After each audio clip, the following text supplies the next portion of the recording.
공포감 때문에 검색을 하셨고 혹은 기대감 때문에 이런 영상 검색을 해보셨을 거라고 생각을 해요. 안녕하세요. 이번에 반영구 신고와 관련된 영상이 반응이 좋아서 그것과 관련된 이야기를 조금 더 해보려고 이번엔 저 혼자 영상을 촬영하기로 했습니다. 반영구 신고에 관한 이야기가 또 슬슬 나오고 있어요. 보통 반영구 신고에 대한 이야기는 그 위생점검이랑 겹쳐서 많이 이야기가 나오는 경우가 많은데요. 많은 원장님들이 창업 전에 반영구 신고 때문에 반영구가 합법화가 아닌 불법이기 때문에 창업을 했을 때 뭐 불이익을 당하실까봐 걱정을 많이 하시는 경우가 많아요. 일단 저는 제 경험에 비추어서 말씀을 드리고자 영상을 틀었고요. 제 경험상 신고를 일부러 하지 않는 이상 경찰이 찾아와서 샵을 뒤진다던가 하는 경우는 없었어요. 저 같은 경우에는 경찰이 찾아오지 않았고 인터넷이나 이런 데 공개되어 있는 연락처로 전화가 와서 뭐 언제까지 출두를 해달라, 그것도 뭐 무작정 언제까지 나와달라 이게 아니라 일정을 조정을 하고 이제 출두하게끔 했었고요. 그리고 가서 뭐 강압적인 분위기라던가 이런 건 아니고 그냥 사무실 안에서 그분들도 절차가 있겠죠. 그거에 따른 질문에 대해서 대답을 하고 그렇게 조서를 작성하고 그리고 도장 찍고 이렇게 나왔던 걸로 알고 있습니다.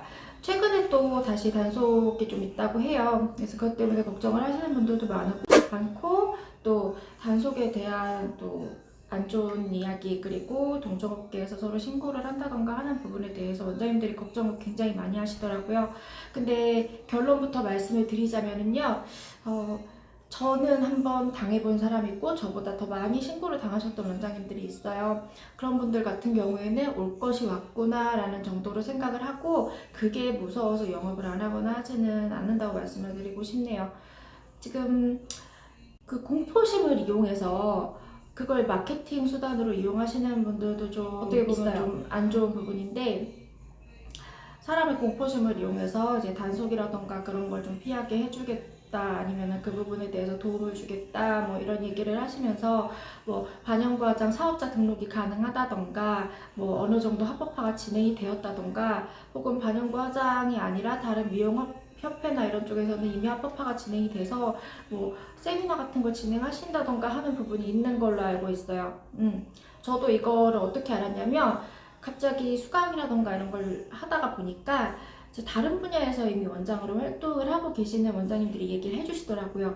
이미 합법화가 됐다. 왜냐하면 작년쯤에 이제 이낙연 국무총리가 이야기했던 부분에 대해서 이야기를 하면서 합법화가 된 거 아니냐 이렇게 이야기를 하고, 그리고 협회 측에서도 반영구 교육이라던가 이런 걸 하는 곳들이 있다고 하더라고요. 이제 결론적으로 말씀을 드리자면은 일단 신고가 들어가거나 단속을 했던 부분에 대해서 기소유예가 나오는 경우가 많아요. 기소유예는 집행유예랑은 다른 게, 집행유예는 유죄 판결을 받고 이제 일정 기간 내에 재범이 없을 경우에는 형을 유예하는 걸 집행유예라고 하는 거고, 기소유예는 지금은 법적으로 판단할 수가 없으니 기소를 유예를 하는 거예요. 그러니까 지금 법제화가 이루어지고 있는 시점인 거는 맞는 것 같아요. 이제 이런 기소들이 유예가 되는 걸 보면.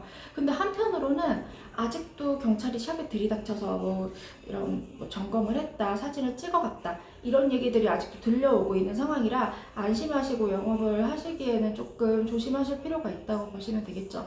그리고 사업자 등록에 관해서 굉장히 많이 물어보시는데요. 이제 미용 사업자는 그냥 사업자 등록증이 영업허가증 없이 나오는 분야가 아니잖아요. 하물며 반영구 화장은 아직까지는 영업허가가 나지 않는 분야예요. 그렇다면 그 사업자 등록증을 낼 수 있는 부분은 무엇이냐? 그 사업자 등록 코드 중에 기타 서비스업이라는 게 있어요. 그러니까 특정할 수 없는 서비스를 제공을 하는 그런 업종을 갖고 있는 그런 분들에게 제공을 하는 코드인데, 그 코드를 주로 어떨 때 쓰냐면, 이제 저 같은 경우에는 뭐 구매대행 사업자라던가 이런 걸 갖고 있는데 구매대행 업무를 한다던가 아니면 저처럼 이렇게 유튜브를 한다던가 유튜브로 인해 수익이 창출하시는 분들은 그 세무신고 작업을 하기 위해서 기타 서비스업 코드를 사용을 해요. 이럴 때 기타 서비스업을 사용을 하는 거고, 그러니까 특정할 수 없는 서비스잖아요. 아직까지 산업화가 된 지 얼마 안 됐기 때문에 뭐라고 분류를 할 수 없는 부분에 대해서 사용하는 코드인데, 그래서 반영과장이라고 입력을 하시면 사업자는 나와요. 이거는 꼭 세무서에 가지 않으셔도 인터넷을 통해서도 가능한 부분이기 때문에 불편하시면 세무서 꼭 통하지 않으셔도 가능한 부분이고요. 물론 세무서를 가지 않으셔도 뭐 인터넷을 통해서 사업자 정정신고라던가 이런 걸 통해서 가능한 부분인데 그게 합법화가 됐다고 보기는 어렵죠. 허가가 난 게 아니라 그냥 기타 서비스를 제공하는 거라는 걸 여기 명시만 해주는 거예요. 반영 과정을 해도 된다는 게 아니라.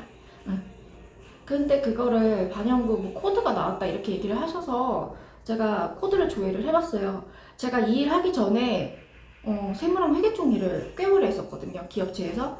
그래서 제가 한번 조회를 해보니까 그런 건 아니더라고요. 합법화가 됐다면은 일단은 영업신고증을 반영과장 하시는 분들은 어떤 식으로 자격증을 받고 그 자격증을 가지고 어떻게 영업신고를 해야 하는지 그리고 어떤 교육이 필요한지가 나와야 되는데 일단 그런 것들이 없었고 단순하게 기타 서비스업에 업종을 추가하는 거죠.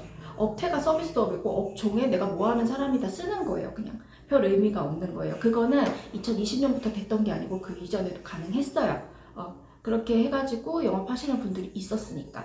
근데 이제 그거를 제가 봤을 땐 이것도 마케팅의 민간 자격증이나 이런 게 법적 효력이 아무런 효력이 없음에도 불구하고 민간 자격증을 발급을 한다거나 시험을 치르는 곳이 아직도 있다는 거는 이제 원장님들의 무지라던가 정보의 불균형을 이용한 그런 좀 약간 좋은 방향성이 있다기보다는 어떻게 보면 돈이죠. 그렇게 생각하신다는 생각이 들 수도 있겠네요. 제가 이런 영상을 찍음으로 인해서 제가 뭐 불이익을 당할 수도 있겠는데 그냥 제가 민간 자격증 자체라고 하는 게 아니라 민간 자격증이든 뭐든 실력을 검증할 수 있는 수단으로서의 자격증은 저는 좋다고 생각을 해요.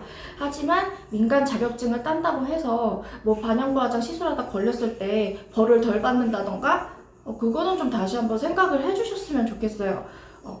지금 반영과장을 옛날에는 그냥 집에서 약간 부업으로 시작하시다가 점점 사업이 커지신 분들이 많지만 저처럼 다른 분야에서 회사에 다니다가 혹은 뭐 다른 일을 하시다가 오신 분들이 좀 많아지셨잖아요. 그러다 보니까 이 분야에 대해서 모르는 분들도 많고 인터넷 찾아보고 그리고 유튜브 보고 그게 전부이신 분들이 너무나 많아요.